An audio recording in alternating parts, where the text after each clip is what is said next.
twumve icyo Uwiteka Imana ishobora byose mureke dusome ijambo ry'Imana.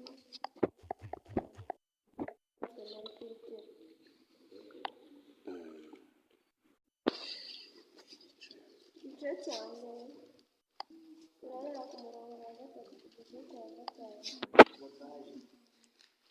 237 isezerano rishya. Yesu Kristo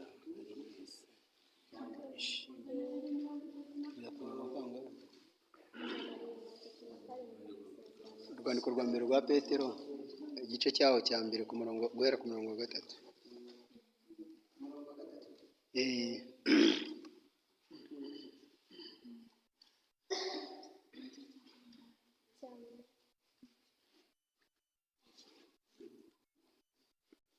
Umutwe wawo uravuga ngo ishimwe ry'ibyiringiro by'agakiza. Igice cya 3 haravuga ngo Imana y'Umwami wacu Yesu Kristo ari nayo se ishimwe kuko yatubyaye bwa kabiri nk'uko imbabazi zayo nyinshi ziri, kugira ngo tugire ibyiringiro bizima tubiheshejwe no kuzuka kwa Yesu Kristo.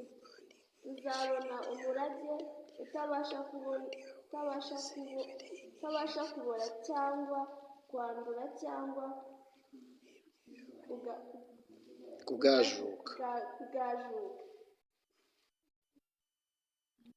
ari wo namwe mubiriwe mu ijuru. Mwebwe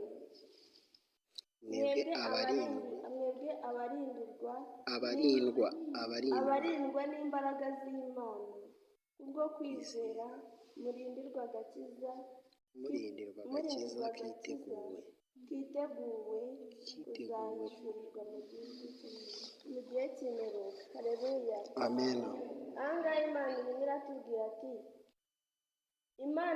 Imana y'Umwami wacu Yesu Kristo ariyo papa wacu. Haleluya, ishimwe kuko yatubyaye bwa kabiri nk'uko imbabazi zayo nyinshi ziri.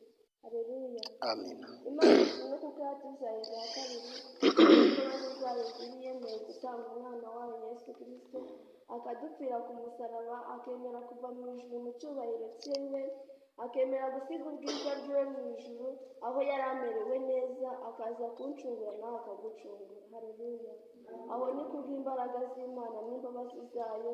Yaremeye aravuga ati ubu naremye umuntu mu ishusho yanjye, nemere apfire hariya mubure. Aremera atanga umwana wayo Yesu Kristo w'ikinege, aremera araza aradupfira azira ibyaha byacu. Haleluya, ubwo rero dukomeze kwihana mu mitima yacu, tureke kubabaza Yesu kuko natwe yaratubabaje, aratubabarizwa cyane bihagije.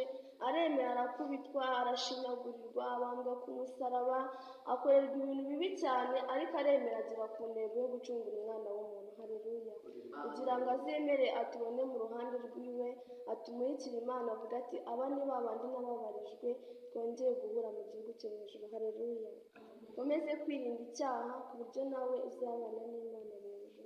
Amen. Arongera aratubwira ngo kugira ngo tugire ibyiringiro bizima tubiheshejwe no kuzuka kwa Yesu Kristo. Yesu yaremera adupfira ngo kugira ngo tugire ibyiringiro bizima ngo tubiheshejwe no kuzuka kwa Yesu Kristo. Buri muntu wese uri aha ngaha yitekereza avuga ati mfite ibyiringiro bizima ku buryo Yesu Kristo aje guhita atujyana mu gihugu cyo mu ijuru. Haleluya, buri muntu akomeze yitekerezo mu mwanya wiwe, yaba yumva hari ikintu kirimo gutandukanya n'Imana, ukomeze wihane mu mutima wawe.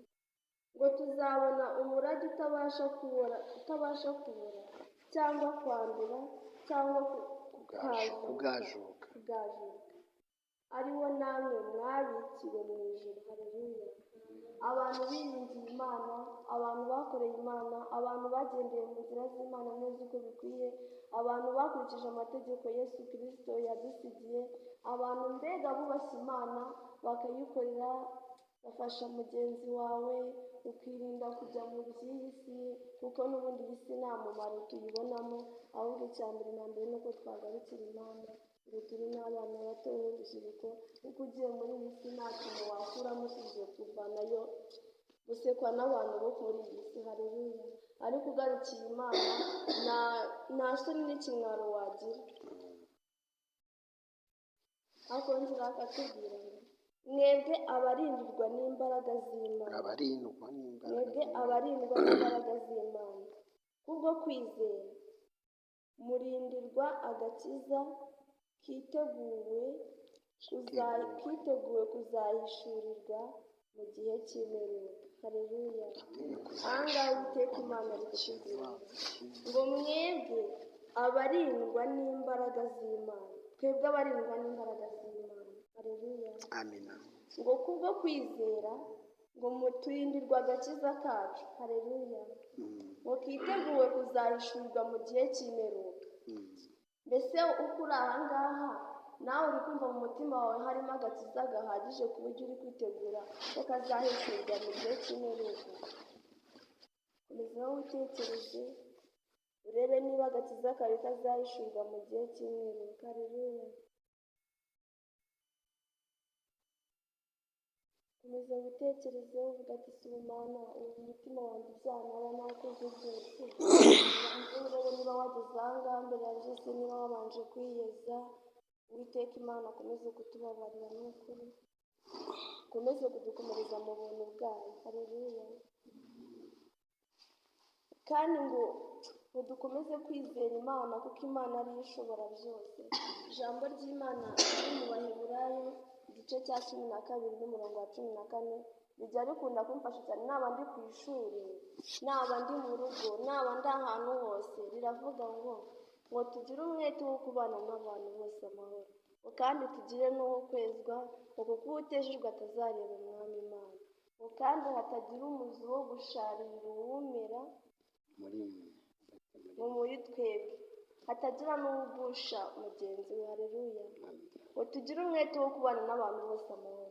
mbese ahantu hose waba uri mu mudugudu, waba uri kumwe n'abantu bagenzi bawe, waba uri ahantu, mbega ahantu hose hatandukanye, mbese ubanye n'abantu bose amahoro, mbese ubanye n'inshuti yawe amahoro. witekerezeho mbega uvuga ati se mu byo nakoze byose naba mbanye neza na mugenzi wanjye amahoro. kandi ijambo ry'Imana riri kutubwira ngo kandi tugire umutima wo kweza, ngo kuko utejejwe atazareba Umwami Imana. Haleluya! dukomeze twezwe, dukomeze dusabe Imana ikomeze yeze imitima yacu, kuko utejejwe atazareba Umwami Imana.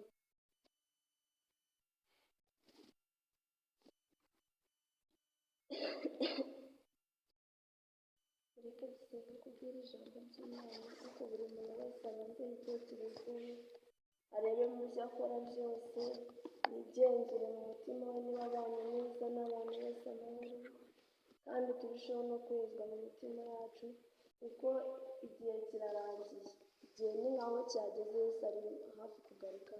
mbere tujye tubanza ahantu hose twiyeze, twaba turi kugenda wiyeze, ibyo uvuga byose ubanza ubigenzure niba ari byiza cyangwa bibi. niba ugiye kuvuga ikintu kibi, banza igitekerezeho, niba umuntu ugiye kukibwira niba kiri bumubabaze, ukihorere. Haleluya! kandi dukomeze kwiringira Imana niyo ishobora byose. turagushimira Imana yacu, tugushimiye kubw'ijambo ryiza Uwiteka Imana ishobora byose tugejejeho. Umwami wacu uratubwiye ngo tugire umwete wo kubana n'abantu bose amahoro, kandi tugire n'uwo kwezwa, kuko utejejwe atazareba ubwami bwawe Imana. Uwiteka Imana ishobora byose ni ukuri. Uwiteka turakwinginze kugira ngo ukomeze kudufasha. Mwami wanjye, Mana yanjye, aho twacumuye nabi, Uwiteka Imana tubabarire. Uwiteka Imana ishobora byose urusheho kutwambika imbaraga zo kurwanya icyaha, mu izina rya Yesu Kristo rifite imbaraga. Wera wa Isirayeli, ndakwinginze kugira ngo ukomeze kuturingira. Mwami wanjye, Umwuka wera w'Imana turi abana bato. Mwami wanjye, ntabwo twabasha kwitwara muri iyi si nta Mwuka wera wo gushyushya byose, turagusabye ngo duhe Umwuka wera Mana. kandi Uwiteka Imana ishobora byose turakurikiza kugira ngo dushyire mu gitabo cy'ubugingo uzaza kujyana itorero ryawe mwami wanjye Mana yanjye uzabane mu byawe bwawe tugire neza no kwihangana ukomeze kutwambika imbaraga n'amavuta ukomeze kutuyobora inzira nziza yo gukiranuka Uwiteka Imana ishobora byose tuzabone mu bwami dushima izina ryawe buri muntu wese wageze aha Imana umugisha umuntu wese wumvise ijambo ryawe umugisha mwami wanjye Mana yanjye n'ukuri n'umugisha mu byo akora byose mwami wanjye n'ukuri mwagura impande zose Uwiteka Imana ishobora byose n'ukuri ndakwinjiza kugira ngo urusheho kubana natwe icyo tubangamiye n'umwanzi Satani tukajya abasore n'abadayimoni aho turamagana imbaraga zawe ziturutse mu ijuru ubutware bw'Imana bukomeze kubana natwe bigusabye n'izindi umutima wanjye wishima Uwiteka ntarindira nigushime n'imbazi zinagenewe kwibagirwa Imana yankoreye byose imbabari ibyanakoze byose n'izi ndwara zamugaje inyambika imbabazi zayo n'ikamba ikamazi ibyiza bidashira